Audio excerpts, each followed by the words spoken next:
Avant de devenir l'un des meilleurs joueurs du monde, avant de prétendre au Ballon d'Or 2024, Vinicius Junior était loin, mais très loin de faire l'unanimité. Recruté très jeune par le Real Madrid, il était perçu comme une pépite du football brésilien, mais ses débuts compliqués dans le football européen en ont fait un joueur très critiqué, et même un flop. Arrivé au Real Madrid à l'été 2018 pour 45 millions d'euros en provenance de Flamengo, Vinicius n'avait que 18 ans et débarquait avec beaucoup d'attentes. Les journaux espagnols qui sont bons aussi bien pour parler en bien d'un joueur que de le détruire, présenter Vinicius comme un crack qui allait faire la différence au Real Madrid. Avec un titre, le bijou qui arrive, tout le monde pensait que Vinicius allait exploser immédiatement. Mais ce n'est pas ce qui s'est passé. Lors de ses premières saisons, Vinicius avait des statistiques mais loin des attentes hein.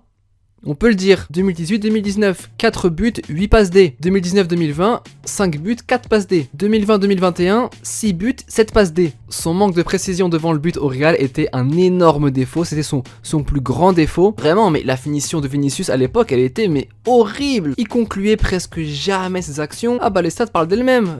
En 2019, il avait inscrit que 4 buts en 31 matchs. Attends, t'es ailier gauche au Real Madrid et tu marques 4 buts sur une année.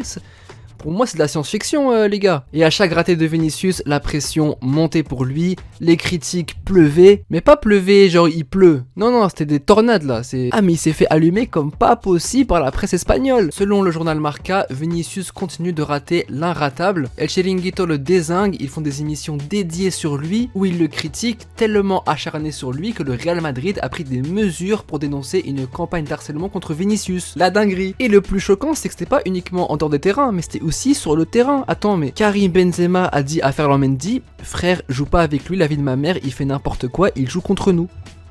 Donc toi, en fait Benzema il se pensait discret en le disant avec la main devant la bouche et en parlant en français. En fait il a oublié qu'il était footballeur pro et que dans les tunnels du stade il y avait des micros et des caméras. Je comprends pas. Forcément El Chiringuito ils l'ont repris avec la traduction en espagnol. À l'époque Stan des Outsiders il a allumé Vinicius à tous les matchs. Son insulte préférée, tocard. Franchement, Vinicius, c'est pas sérieux, c'est du délire, c'est du délire. T'as des ailiers qui ne servent à rien. On va commencer par Vinicius. D'ailleurs on va parler que de Vinicius. Mais Vinicius franchement, en toute honnêteté, mais il n'y a personne dans sa famille, dans son entourage qui lui dit mais boy, fais un effort. Mais Vinicius, il fait quoi à l'entraînement? Je répète encore. Mais c'est quoi? Il passe son temps à dribbler des plots. Mais Vinicius, en ce moment, chaque fois qu'il joue, ça sent pas bon. Tu as des top players et tu as un tocard. Et ça se voit que c'est lui le tocard. Vinicius, c'est qu'on crée une action dangereuse, on lui donne, il gâche. J'ai un problème parce que Vinicius, il me pose problème. Vinicius, il rentre, il est sur le côté droit, on lui donne le ballon, il ne fait que courir. On lui donne le ballon, il court en ligne droite. Il court. C'est-à-dire que Vinicius, est-ce qu'il joue à FIFA même? Est-ce qu'il joue aux jeux vidéo, des trucs comme ça? Genre Vinicius, ça lui arrive. Parce que je comprends pas. Mec, la vie, c'est pas R2. C'est pas genre j'accélère de temps en temps. Faut faire preuve de flair. Aujourd'hui, je suis désolé, Vinicius, il est trop nul. Moi, je peux plus l'aider. Vinicius ne sait dribbler personne. Salam, le débrief commence maintenant. Le Real fait match nul sur la pelouse de Levante. Franchement, on va être honnête entre vous et moi. Vinicius, il est nul. Franchement, il est nul. Franchement. Sincèrement, en toute honnêteté, et j'arrête pas de le dire, franchement. Et là encore, j'ai mis que 2 extraits de débrief, hein. Le nombre de fois où Stan est tombé sur lui, ah. Non, Stan à l'époque avec ses débriefs, il fallait être là. À chaque fois, il tirait sur Vinicius. Stan, t'es mon gars, hein. Si tu passes par là, c'est pour toi que j'ai mis le maillot aujourd'hui. Ouais, Stan, nio farsa macharit. Même les commentateurs français s'y mettaient. Vinicius, il implique, mais il est con ce Vinicius ou quoi? Non mais vraiment, t'as vu ça où toi, un commentateur qui dit qu'un joueur est con? Mais où est-ce que t'as vu ça dans le football? Jamais! Mais avec Vinicius, je pense qu'il était tellement nul qu'ils ont pu faire une exception. Je pense que ça en dit long sur le niveau qu'avait Vinicius. Non mais attends, on se rend pas compte, même ceux qui jouent avec lui font des plans pour ne pas jouer avec lui. Ils sont prêts à changer les règles du football à cause d'un seul joueur. Mais en fait, tout le monde était débordé. Vinicius semble en froid avec ses coéquipiers, il se sent pas à l'aise au Real, pas à sa place. Il est comparé à Ansu Fati, regardez. Un joueur de 45 millions contre un produit de la Masia. Voilà, avec des meilleurs stats pour Fati.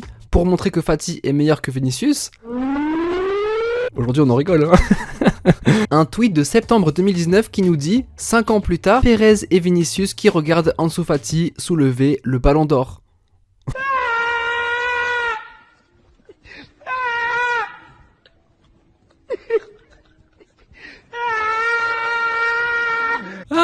Non vraiment, vous vous rendez pas compte la pluie de critiques qui se prenait. Et tu rajoutes à ça le racisme qu'il subissait en Espagne. N'importe quel joueur à la place de Vinicius, je pense qu'il aurait coulé. Il serait tombé en dépression ou alors il aurait changé de club. Mais c'était atroce ce qu'il subissait. Et dire que maintenant il va prendre le ballon d'or.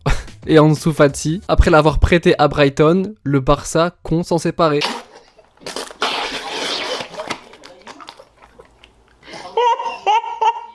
Vous voyez comment le foot va vite. Soyez humble s'il vous plaît, soyez humble. Ah mais la cérémonie du ballon d'or de Vinicius, je l'attends avec impatience. Je sais pas quel costume il va porter, mais avec toutes les critiques qu'il a reçues, moi à sa place, je reçois le ballon d'or, j'enlève mon slip, je fais une Maradona, je fais un discours d'1 heure où j'allume tout le monde et personne quitte la salle avant que je finisse. Minimum. Non mais attends, il revient de très loin. Et puis arrive un match contre Liverpool en avril 2021, en quart de finale de la Ligue des Champions. Ce jour-là, c'est comme si tout avait changé pour Vinicius. Ce soir-là, il marque 2 buts et fait la différence. C'est un match référence 3-1 pour le Real. Mais ce soir-là, il marque pas seulement un doublé, c'était une transformation. Personne sait ce qui s'est passé ce soir-là, mais ce match a marqué la fin du tocarisme pour Vinicius. À partir de ce match, c'était un autre Vinicius. Depuis ce match contre Liverpool, Vinicius est devenu pratiquement inarrêtable. La saison 2021-2022, c'est celle de l'explosion pour Vinicius. Aux côtés de Karim Benzema, qui à l'époque le critiquait, forme l'un des duos d'attaque les plus redoutables du monde. Vinicius finit la saison avec 22 buts et 20 passes D. La saison suivante, c'est 23 buts, 21 passes D.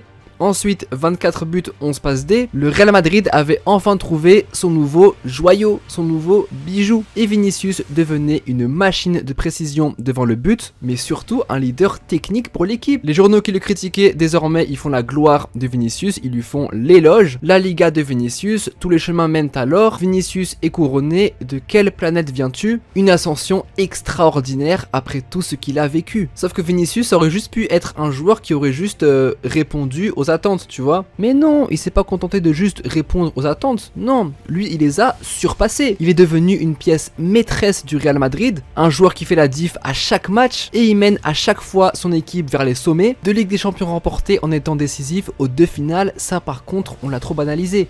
Mais c'est incroyable, le mec était considéré comme un flop et maintenant il marque aux 2 finales de Ligue des Champions. C'est également le joueur avec la valeur marchande la plus élevée, 200 millions d'euros, la progression est juste folle quand on regarde. De flop en 2019 au meilleur joueur du monde en 2024, Vinicius a prouvé que le talent n'est rien sans le travail et la détermination. Il est passé par des moments difficiles à surmonter les critiques et maintenant il est au sommet. Bravo Vinicius.